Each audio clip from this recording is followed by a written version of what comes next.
इस बड़ा आरोप लगा है कि ईडी ने कहा है कि भूपेश बघेल को 508 करोड़ रुपए पैसे दिए गए हैं। एजेंट के ने कबूला है इस बात को। और पूर्व मुख्यमंत्री डॉक्टर रमन सिंह ने भी आरोप लगाया है कि इस मामले में सरकार की संलिप्तता जग जाहिर अब साबित भी हो गई। ईडी ने प्रेस रिलीज जारी करके आरोप लगाया है कि मुख्यमंत्री भूपेश बघेल को एजेंट के थ्रू जो है महादेव बुक का जो पैसा है 508 करोड़ वो दिया गया है। इस मामले में आज पूर्व मुख्यमंत्री डॉक्टर रमन सिंह ने उन्होंने बयान जारी किया है। बयान जारी करते हुए कहा है कि मुख्यमंत्री भूपेश बघेल की संलिप्तता पहले से इस मामले में थी और सचिवालय भी इसमें शामिल था। आज ईडी की प्रेस रिलीज में ये बात साबित हो गई है। पूर्व मुख्यमंत्री डॉक्टर रमन का बयान। हमारे साथ कांग्रेस विधायक देवेंद्र यादव हैं जो मुख्यमंत्री भूपेश बघेल काफ़ी करीबी हैं।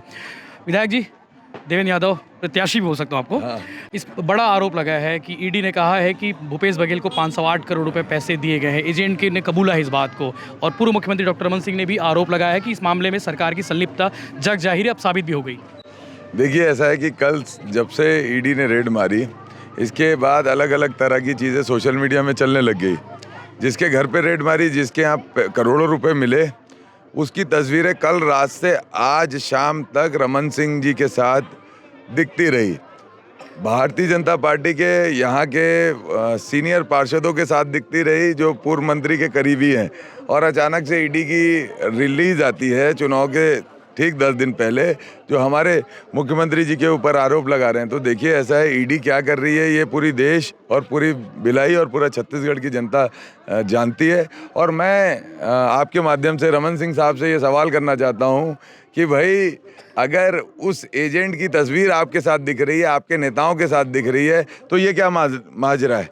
आपकी क्या संलिप्तता है उसमें? भारतीय जनता पार्टी के कार्यकर्ता के रूप में जो काम करता है, उसके घर पे करोड़ों रुपए प्राप्त होते हैं। और इसके बाद ईडी उसको कांग्रेस के ऊपर आरोप लगाती है और बीजेपी के नेता उसको कांग्रेस के आरोप लगाते हैं। भाई, सच्चाई तो ये है कि आपके कार्यकर्ता, आप एक तरफ महादेव आईडी के नाम सर लोगों को गुमराह कर रहे हो, दूसरी तरफ ना उनके ऊपर कार्रवाई कर रही हो।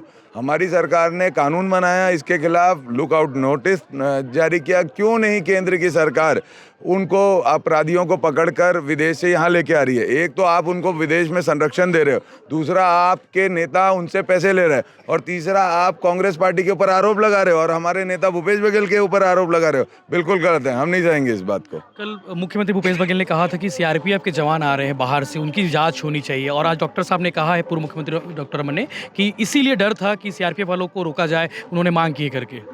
देखिए, ऐसा है कि मेरा तो सीधा सा सवाल है कि जिस व्यक्ति के घर पर पैसे बरामद हुए, जिसके यहाँ करोड़ों रुपए पकड़े और कहा जाता है कि ये महादेव ऐप का पैसा है, उस व्यक्ति की तस्वीर रमन सिंह जी के साथ सोशल मीडिया में वायरल है। इस पर रमन सिंह जी क्या कहते हैं? उस व्यक्ति की तस्वीर भारतीय जनता पार्टी के बहुत सारे नेताओं के साथ और यहाँ पूर्व मंत्री के करीबी कार्यकर्ताओं के साथ उस लड़के की तस्वीर वायरल है। तो मुझे तो ये लगता है कि ये पैसा महादेव ऐप का अगर है तो भारतीय जनता पार्टी ने मंगाकर इसको चुनाव में उपयोग करना चाहती थी क्या? यही सच्चाई है। तभी भारतीय जनता पार्टी के कार्यकर्ताओं के यहाँ से पैसे मिल रहे हैं, किसी कांग्रेस के कार्यकर्ताओं के यहाँ से नहीं मिल रहे हैं। और ये सीधी सीधी मिली भगत है ईडी और बीजेपी की, और हम इसको नहीं सहेंगे। और जनता समझती है 17 तारीख को जनता मतों में इसका बदला लेगी और 3 तारीख को परिणाम में इसका बदला आएगा। बीजेपी के कार्यकर्ताओं ने सोशल मीडिया पर आपके बारे में लिखा था कि इसका सीधा कनेक्शन देवेंद्र यादव से है, देवेंद्र यादव के बड़े भाई से है।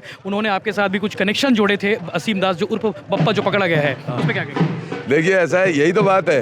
एक तरफ जो आदमी पकड़ाता है वो सीधा सा उसका भारतीय जनता पार्टी का वो कार्यकर्ता है। उसकी सोशल मीडिया की आप अकाउंट देख लीजिए, वो सुबह शाम भारतीय जनता पार्टी के पोस्ट डालता है। उसकी तस्वीरें रमन सिंह जी के साथ, पूर्व मंत्री जी के करीबियों के साथ उसकी तस्वीरें वायरल होती है। पूर्व मंत्री जी के रैलियों का वो हिस्सा रहता है। लेकिन इनका झूठ देखिए, ये सोशल मीडिया में डाइवर्ट करते हैं और इसके बाद उनका झूठ को और ताकत कौन देता है? ईडी ताकत देती है। कि उसमें आज जैसी बात आई कि उस पर हमारे सीनियर नेताओं के ऊपर आरोप लग रहा है। और मैं तो आपके माध्यम से पूछना चाहता हूँ ना, अरे भाई, ईडी हो, सीबीआई हो, आईटी हो या कोई भी हो या बीजेपी, एक ही मतलब है। मैं तो पिछले कई वर्षों से, मतलब पिछले 1 साल से ये बात कह रहा हूँ कि भाई, मैं कहीं आरोप है या कहीं आरोपी है तो भाई मुझ पर कार्रवाई कीजिए ना, या तथ्य दिखाइए। आप चार्जशीट देख लीजिए, आप कागज देख लीजिए, कहीं पर मेरा नाम है क्या? या कहीं मेरे कागज वायरल हो रहा है जिसमें लिखा गया कि देवेंद्र यादव ने कैसे पैसे दिए।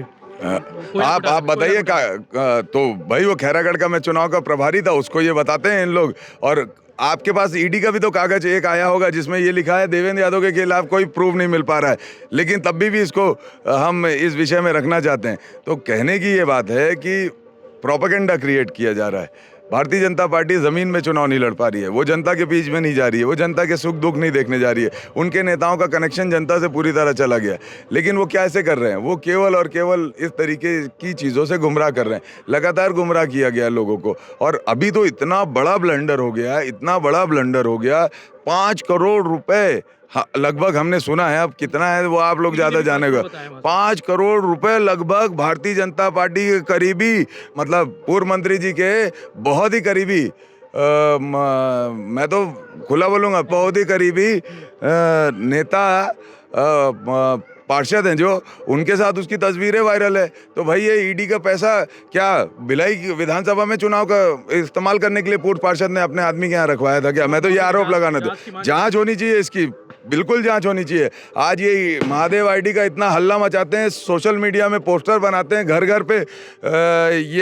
घर पे पोस्टर चिपकाते हैं, लेकिन पैसा इनके आदमी के यहाँ से बरामद होता है। ये पैसे का दुरुपयोग करके चुनाव में दुरुपयोग करना चाहते थे, जिसको ईडी ने पकड़ लिया और उसके बाद ईडी दूसरी तरफ ले जा रही है। तो इससे कोई ना चुनाव में प्रभाव पड़ेगा ना किसी चीज़ में। अगर समझने की बात है तो इस तरीके की लोकतांत्रिक संस्थाओं का इस्तेमाल इस तरीके से नहीं होना चाहिए, गलत है। कोल घोटाले में ईडी ने आपको आरोप साबित किया, मतलब एक तरह से आरोपी बनाया है। उस मामले में समन जारी हुआ है दूसरी बार? नहीं, अभी तक कोई समन नहीं आया। ये भी एक झूठ अफवाह है, मीडिया में आता है कि देवेंद्र पेशी पे नहीं गया। अरे पेशी का समन आएगा तो जरूर जाएंगे, अभी तक आया नहीं, मैं आपके सामने बोल रहा हूँ। ठीक है, थैंक यू। ठीक है।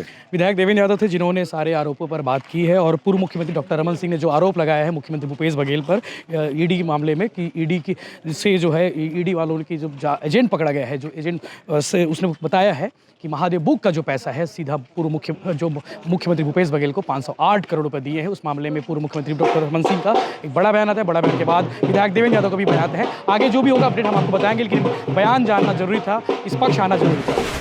है कि महादेव ऐप का 508 करोड़ भूपेश बघेल जी को मिला है।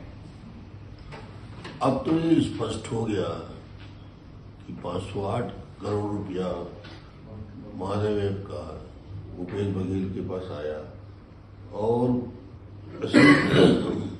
असीम दास को गिरफ्तार किया गया। असीम दास की गाड़ी में 5 करोड़ 37 लाख रुपए जब्त हुआ। असीम दास ने बघेल के नाम से पैसा देने की बात कही, और ये महादेव का प्रमोटर भी है, उनसे संबंध भी है। अब समझ में आ रहा है कि भूपेश बघेल ईडी से इतना डरता क्यों है, रोज सवेरे शाम ईडी का नाम क्यों लेता है। अब ये साफ हो गया कि 508 करोड़ ईडी ने जब अपने शासकीय विज्ञप्ति में कहा कि 508 करोड़ रुपया की लेन देन हुआ है, इसका मतलब ये हो गया कि छत्तीसगढ़ का मुख्यमंत्री अब जुआ सट्टा महादेव ऐप वालों से भी पैसा लिया है। शराब घोटाला, कोयला घोटाला, चावल घोटाला वहां तक ठीक है, मगर ये तो प्रमाणित दस्तावेज प्रस्तुत कर दिया ईडी ने। अब बचा ही क्या? किसी राज्य के मुख्यमंत्री के लिए इससे ज्यादा शर्मनाक बात और क्या हो सकती है कि प्रमाण के सहित दस्तावेज में 508 करोड़ लेना बताया गया है, और असीम दास की गिरफ्तारी होती है, 5 करोड़ 7 लाख रुपए उसके जब्त होते हैं, वो नाम बताता है और वहां तक पहुंच होती है। तो अब तो मामला बिल्कुल सामने आ गया, स्पष्ट हो गया। तो ये निश्चित रूप से किसी व्यक्ति के ऊपर इतना बड़ा आरोप लगे तो उसे उस पद में रहने का अधिकार नहीं बचता। सर इलेक्शन से वो पैसा सिर्फ चुनाव के लिए ही आ रहा था भाई। महादेव ऐप के प्रमोटर जो पैसा भेज रहे थे भूपेश जी को, वो इलेक्शन को प्रभावित करने के लिए ही 508 करोड़ दिया गया। ये तो न जाने कितने अकूत धन तैयार किया है, इसलिए बोलता है मुझे कोई चुनाव नहीं हरा सकता। इतना पैसा इकट्ठा कर लिया है इधर उधर से। ये 508 करोड़ तो एक महादेव ऐप है, ना जाने कितने जगह से, इसलिए उसको आत्मविश्वास रहता है कि मैं चुनाव जीत जाऊंगा, मगर भ्रष्टाचार करने वालों की हार होती है। सर चाहे वो कोल स्कैम हो, चाहे लिकर स्कैम हो, या फिर महादेव ऐप, इसमें एक पॉलिटिकल मास्टर की बात आती थी। ये कौन है पॉलिटिकल मास्टर, क्या लगता है आपको? पूरा पैसा भूपेश बघेल जो कलेक्ट करता है उसको हम इसलिए बोलते हैं वो एटीएम है दिल्ली का। यहाँ नीचे से ऊपर तक लोग इन्वॉल्व हैं। ये जो पैसा करता है उसका बड़ा हिस्सा दिल्ली हेडक्वार्टर में भिजवाता है। बक्से में यही आया था क्या छत्तीसगढ़? इससे बड़ा मजाक और क्या हो सकता है कि आप किसी सूबे के मुख्यमंत्री पे किसी आदमी से मार पीट के या दबाव डाल के बुलवा दो, मैं किसी को पकड़ लूं और बोल दूंगा यदि प्रधानमंत्री का नाम लेने के लिए, तो क्या प्रधानमंत्री से पूछताछ करेंगे? मतलब किसी की इज्जत उछालना बहुत आसान हुई कल है। ही सर आपने कहा कि आपको परेशान किया जा रहा है वो आपकी तो है ही। सरकार को। रमन सिंह ने अगर ये ट्वीट किया और परेशानियां कहा नहीं है होती, कि जब से चुनाव की तैयारी चालू हुई है तब से हम लोग ये आपस में हर बार जब बैठक करते हैं तो मान के चल रहे हैं कि ईडी ऐसा ही करेगी और ऐसे समय पे करेगी जब हो सकता है कि कांग्रेस को नुकसान ज्यादा से ज्यादा कर सके। ये वही ईडी है जिसने कि जब कांग्रेस का महाधिवेशन हो रहा था तो ठीक एक दिन दो दिन पहले कार्रवाई करने का एक पहल किया। ये वही ईडी है जिसके अधिकारियों के यहां से आप मीडिया में दिखा रहे हैं कि पैसे बरामद हो रहे हैं। आज ईडी का क्या हाल है आप पूरे देश के सामने देखें कि स्वयं मीडिया जो चित्रण कर रहा है उसमें ईडी को इन परिस्थितियों में दिखा रहा है। अब आप किस माध्यम से नाम उठवा रहे हैं? एक आरोपी के माध्यम से जो रंगे हाथ पकड़ा जा रहा है उसका इस्तेमाल आप कर रहे हैं दूसरों का नाम लेने के लिए, आरोप लगा के। कोई तथ्य है? मैंने आपको पैसा दिया, दिखना चाहिए ना। जैसे 5 करोड़ रुपया आपने कहा कि ये दिख रहा है, आपने फोटो खींच के डाल दिया। अब वो 5 करोड़ में से मैंने आपको कितना दिया आपके पास मिलना चाहिए ना। 10-20 लाख, 1-8 करोड़, कोई चीज तो होना चाहिए। मैंने आरोप लगा दिया कि आप तो जो यहाँ मैं पकड़ाया हुआ हूं और मैं अब कह रहा हूं कि मैंने आपको दे दिया, उसमें कितना दम? और उसके ऊपर 5 करोड़ से सीधे आप चले गए 508 करोड़ में। किस बेस पे? कोई आपने रास्ता पकड़ा, यहां से यहां गया, यहां से यहां गया और ये देखिए हमने बरामद किया, ये इसके अंदर 500 करोड़ रुपए रखे हुए हमने पकड़ लिया। वो आपने बस एक और कहानी चालू कर दी, बदनाम करने के लिए आपने एक और कहानी चालू कर दी। कोई तथ्य है क्या? तो जिस तरह से राजीव गांधी जी को जिस तरह से आरोप लगाए जा रहे हैं, तो क्या लगता है सीएम भूपेश बघेल बेबुनियाद है क्या? तब तक बेबुनियाद है जब तक सबूत नहीं है। राजीव जी के ऊपर जो देश में सबसे चरित्रवान व्यक्ति के रूप में, मिस्टर क्लीन के रूप में उभरे, आपने बोफोर्स का आरोप लगा दिया और जीवन पर्यंत उनके ऊपर आप आरोप लगा के आपने समय निकाल दिया। उनकी मृत्यु के 10-12 साल बाद सुप्रीम कोर्ट का फैसला आता है कि कुछ भी नहीं है। आदमी कब बरी होने की स्थिति में आ रहा है? मृत्यु के 12 साल बाद। यही यूपीए की सरकार थी, आपने कहा कि 1 लाख कितने हजार 80,000 करोड़ का कोयला घोटाला। फिर आपने कहा कि 1,30,000 40,000 करोड़ का 3G घोटाला। अब 9 साल से आप सरकार में हैं, एनडीए 9 साल से सरकार में है। इतना सा कोई सबूत सामने आया? उस समय तो आप कह सकते थे कि यूपीए की सरकार है तो उन्हें ये दबा दिया, हमको ये जानकारी नहीं दे रहे हैं, वो जानकारी नहीं दे रहे हैं। एक तिनका तथ्य सामने आया, आपने आरोप लगा दिया। आज फिर आप क्या कर रहे हैं? फिर आरोप लगा रहे हैं। आप फिर आरोप लगा रहे हैं। कौन आरोप लगा रहे हैं? देश के प्रधानमंत्री, देश के गृह मंत्री, सरकार में बैठे हुए लोग, ईडी के माध्यम से आरोप। आप तथ्य पेश करिए ना और कार्रवाई करिए। कहां तथ्य है? हम लोग पूरी तरीके इस मामले में भूपेश भाई के साथ हैं। जब आरोप बेबुनियाद हैं, आप किसी के चरित्र हनन करने के प्रयास में चुनाव के पहले ये षड्यंत्र कर रहे हैं, ये निंदनीय है।